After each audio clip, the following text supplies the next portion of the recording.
You know that picture-perfect image of a sandals resort, right? The white sand, the clear blue water, it's the definition of paradise. But what if I told you that behind all that is a massive, multi-billion-dollar empire built from the ground up by just one guy?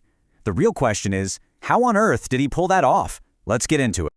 So the guy behind the curtain, his name was Gordon Butch Stewart. And look, calling him a charismatic Jamaican entrepreneur is frankly an understatement. This guy didn't just build a chain of hotels. No, he built an entire economic machine.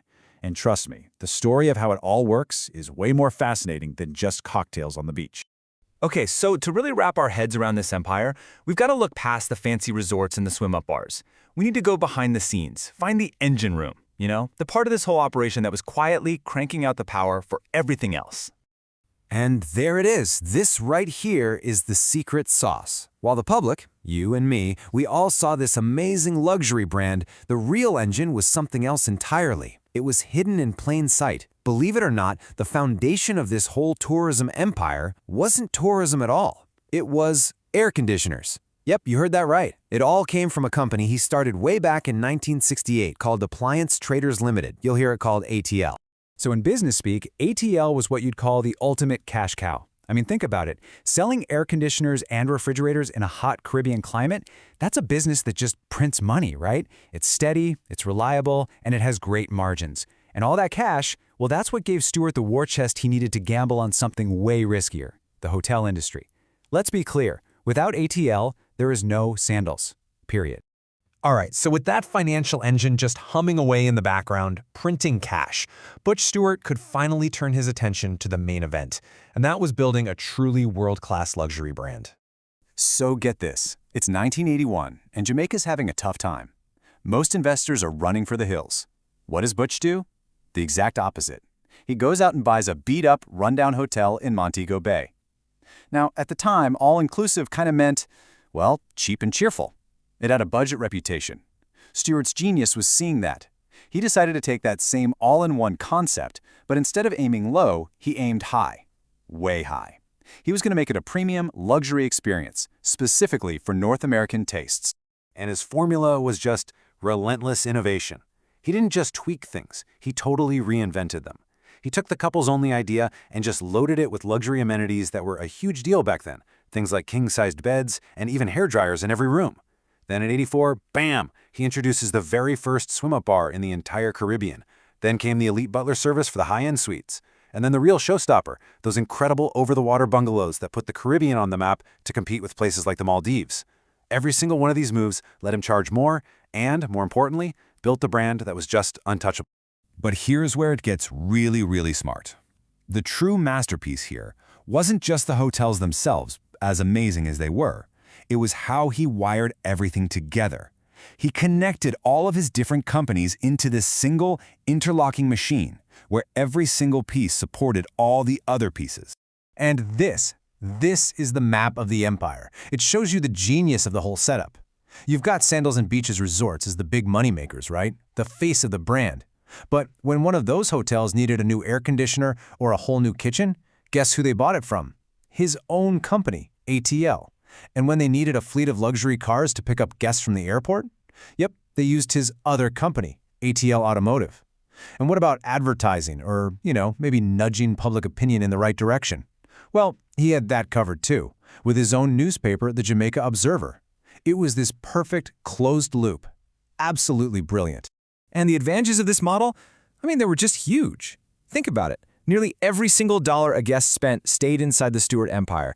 Cash wasn't leaking out to outside vendors. He controlled the entire guest experience, from the car that picked you up, to the bed you slept in, to the air conditioning that kept you cool. And get this, when a hurricane would inevitably hit the Caribbean, he wasn't stuck waiting in line for contractors. Nope. His own ATL crews were already on site, ready to fix the damage immediately. The whole thing was basically a business fortress. Now, of course, you don't build an empire this big without taking some absolutely massive risks. And yeah, not all of them paid off. But looking at the gambles he took, man, it really shows you the incredible scope of his ambition and, frankly, his power. And the biggest gamble of all? That would have to be when he decided to get into the airline industry. Talk about a bold move. This was him taking his whole vertical integration strategy and pushing it to the absolute breaking point limit. On paper, the logic was totally sound, right? If you own the resorts, why not own the planes that fly your guests there? He wanted to control the entire vacation from start to finish, so he bought Air Jamaica and rebranded it the Champagne Airline to match that luxury sandals vibe. The problem was, the airline industry is just brutal. We're talking razor-thin margins and fuel prices that go all over the place. In the end, the economics of it just proved to be too much to handle. So the airline pretty much became a financial black hole. In just the last year he owned it, it lost something like $90 million US. That's an insane amount of money, and it was just sucking up all the profits that the rest of the empire was making. It was a really, really expensive lesson that showed that even his incredible model had its limits. He ended up selling the airline back to the Jamaican government in 2004. But here's the twist. While the airline might have been his biggest business failure, his greatest gamble and his biggest success had nothing to do with his own companies. It was a gamble on his entire country. And this is the moment that turned him from just a brilliant businessman into a true national hero in Jamaica. So, back in 1992, the Jamaican economy was teetering on the edge of a cliff. The currency was in a nosedive, and it looked like the whole thing could collapse. So what does Butch Stewart do? Something that's almost unbelievable for a private citizen. He steps up and announces that he is going to personally pump $1 million of his own money into the country's banking system. Every single week. The goal? To stop the bleeding and stabilize the currency. And guess what? It worked. The move cost him a fortune, for sure, but it cemented his legacy forever. It showed he had become so powerful he could literally change the economic fate of his own country. So that brings us to the billion-dollar question. Literally, what is an empire like this actually worth today? And this is where it gets tricky, because it's a private company. Trying to put a number on it really shows you how complex the whole machine is. If you just look at the money coming in from hotel rooms, a kind of bottom-up approach, you get a number around, say, $1.3 billion a year, which is a lot. But if you look at the system-wide turnover, factoring in all the other companies, the gross value of bookings, the whole shebang, well, then the estimates jump to well over $2.5 billion. The sheer scale is just staggering. Of course, the empire isn't run by its founder anymore. After Butch Stewart passed away in 2021, his son, Adam Stewart, stepped up. He'd already been CEO for years, so he took the reins as executive chairman and he started to usher in a new era, what you might call Sandals 2.0. Now, the core DNA of the company is still there, for sure, but the strategy is definitely evolving. This whole Sandals 2.0 idea is all about pushing even further upmarket into what they're calling hyper-luxury. They've announced a massive $1 billion expansion plan, and they're doing some really smart new things like creating island-inclusive dining to connect more with local restaurants and economies. They're even modernizing the infrastructure, bringing in a fleet of electric vehicles through their own ATL Automotive. So they are absolutely not standing still. If anything, they're doubling down. So when you boil it all down, here's the takeaway. Butch Stewart's real legacy isn't just a bunch of fancy hotels. It's the whole system. He built this incredibly powerful, self-sustaining economic ecosystem, a model that completely redefined how big business is done in the Caribbean.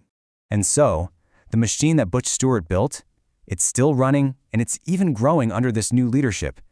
But it does leave us with one last really interesting question to think about. An empire of this size and complexity can be built by the vision of one person, but can it be sustained by one family for generations to come?